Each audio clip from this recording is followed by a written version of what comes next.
न्यायिक अधिकारी चैम्बर की छत भरभराकर गिरी, ईश्वरीय कृपा से अनहोनी होने से बची। अधिकारी थे छुट्टी पर।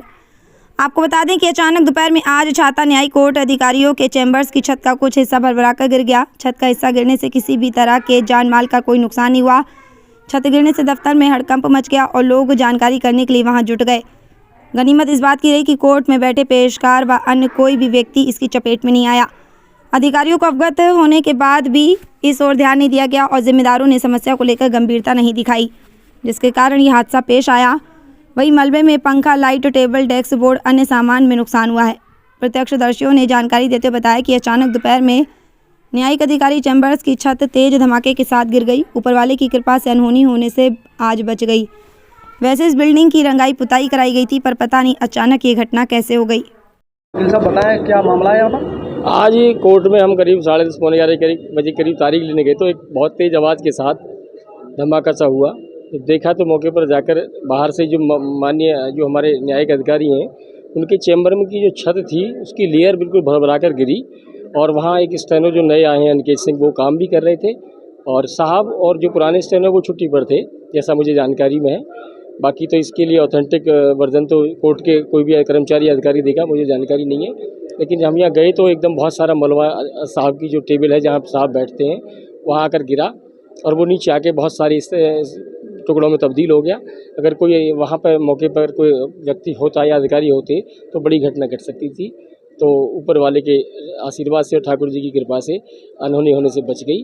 क्या ये जो न्यायालय चल रहा है जर्जर बिल्डिंग में चल रहा है? ये पहले बिल्डिंग अच्छी हमारे बार हल हुआ करता था छाता बार का, क्योंकि मैं भी यहाँ 2000 के समथिंग आया हूँ जब से मैंने एडमिशन लिया था तब से लेके। तो ये पुरानी बिल्डिंग तो है ही, लेकिन इसका मरम्मतीकरण जब न्यायालय बनी थी तो मरम्मतीकरण बार द्वारा कराया गया था और न्यायालय के अधिकारियों के द्वारा भी कराया गया था। लेकिन पानी भर जाने की वजह से उसकी व्यवस्था जो है छत जो है जर्जर अवस्था में हो गई, जैसा आज देखने को मिला। इससे पहले तो नहीं पता पड़ी थी, पेंट वगैरह हो रहा था, तो एकदम अनहोनी से आज बचा गया। बड़ी मुश्किल से ठाकुर जी की कृपा रही। सभी अधिवक्ताओं ने इसके लिए धन्यवाद ज्ञापन किया। अधिकारी छुट्टी पर थे तो सब ने खैर मनाई, एक बड़ी हादसा होने से टल गया। तो अगर ये बड़ा हादसा हो जाता तो फिर इसका जिम्मेदार कौन होता? देखो, ये तो न्यायालय के अधिकारी या न्यायिक प्रक्रिया का मामला है। हमें अधिवक्ताओं को तो कोर्ट में जाना होता है, तो एक स्वभाव सी बात है कि जब आदमी रहता है उस जगह तो एक भावनात्मक रूप से जुड़ जाता है।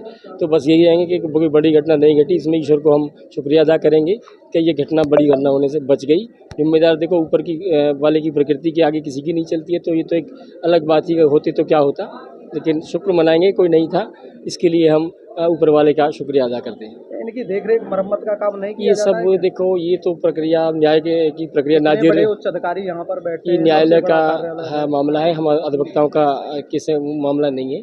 हम तो यहाँ गए थे तो आज तो घटना देखी मौके पर, तो बता रहे हैं। बाकी ऐसा पहले भी लग रहा था कि यह बिल्डिंग गिरास हुआ है? नहीं, ऐसा तो नहीं था। इसका मरम्मतीकरण होता रहता है। जैसा हमारे संज्ञान में हम यहाँ आते हैं वकालत करने, तो देखते हैं कि न्यायिक विभाग द्वारा प्रक्रिया के तहत इसमें ये पहले भी कार्य कराया गया निर्माण का।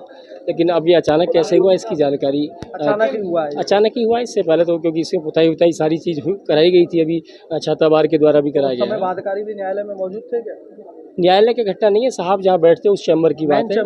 मेन चैम्बर जो है वहाँ कोई किसी का प्रवेश वर्जित होता है। तो अचानक जब गिरी तो पेशकार साहब के साथ अन्य लोग भी जहाँ जो वकील थे वो मौके पे गए। उसे पंखे वगैरह और टेबल पे गिरी है तो टेबल वगैरह को भी नुकसान है, पंखे को भी नुकसान है। कोई जनहानि नहीं हुई, बस इसका शुक्र है।